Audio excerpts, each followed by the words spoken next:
ఇదేంటి గవర్నమెంట్ వీళ్ళు ఏం చేస్తారు, బ్యాంకు వాళ్ళు వాళ్ళకి తెలిసిన వాళ్ళని వీళ్ళని కొంతమందికి చెప్తారు, అది చెప్తారు, ఇది చెప్తారు. అది ఇక బోల్డ్ ఉంటాయిలేండి అందులో.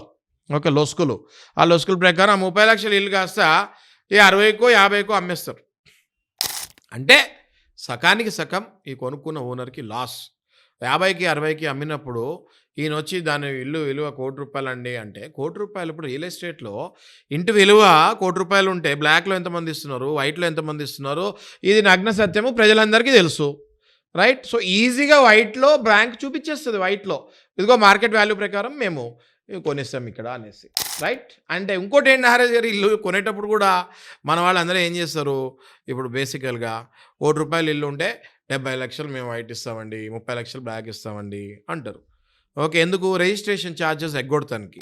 ఎప్పుడైతే ఇల్లు ఆక్షన్ వేస్తారో బ్యాంక్ వాళ్ళు, ఆ వైట్ అమౌంట్లో ఏదైతే ఉందో పేపరు అదే చూపించి, ఇదిగోండి నేను ఇంత కొన్నాడు, మేము ఇంతకు అమ్మేము అని చెప్పేస్తే మరి లాస్ కదా ఇళ్ళకి.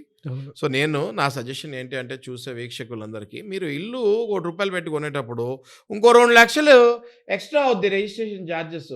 దయచేసి ఆ 2 లక్షలు ఎక్స్ట్రా పోతే పోయింది, మీ ₹1,00,00,000 వాల్యూని ₹1,00,00,000 లాగా పేపర్ మీద చూపించుకోండి అంటున్నా. లేకపోతే రేపు పొద్దున ఇట్లాంటి ఆక్షన్లు అయినప్పుడు అట్లాంటి పరిస్థితులకు వస్తాం.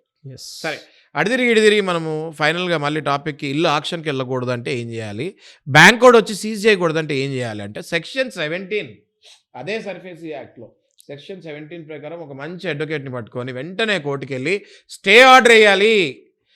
బ్యాంకు వాళ్ళు మాకు టైం ఇవ్వట్లేదు, సతాయిస్తున్నారు, నా ఉద్యోగం పోయింది, నా బిజినెస్ లాస్ అయిపోయింది, ఏదో అయ్యింది, మెడికల్ అయింది, అదే అయింది, ఏదో ప్రాబ్లం, ఏ ప్రాబ్లం ఉంటే ఆ ప్రాబ్లం చెప్పి దయచేసి నాకు కొంచెం టైం ఇవ్వండి అంటే, ఎవరైనా కూడా ఫస్ట్ ఆ వ్యక్తికి టైం ఇస్తారు. ఆ టైంలో ఈ వ్యక్తి మళ్ళీ దుబారాకి వెళ్ళకుండా ఆ ఇచ్చిన టైము వినియోగించుకొని ఆలోపు ఎంత కట్టమంటే అంత ఒక 2 పార్ట్స్ 3 పార్ట్స్లోనో కోర్టుకి ఆ కట్టి రిసీట్లు ఇస్తూ ఉంటే మీది ఎక్స్టెన్షన్ అవుతుంటుంది. స్లోగా కొంచెం టైం తీసుకోవచ్చు. ఆ టైంలో మీకు ఏమైనా వేరే ఆస్తులు ఉంటే అవి అమ్మేసుకొని బ్యాంకుకి ఇచ్చేయచ్చు, లేదా ఆ ఇంటినే మీరు మంచి రేటుకి అమ్మేసుకొని ఆ పైన వచ్చే డబ్బులు మీరు తీసుకొని కథ సుఖాంతం చేయొచ్చు.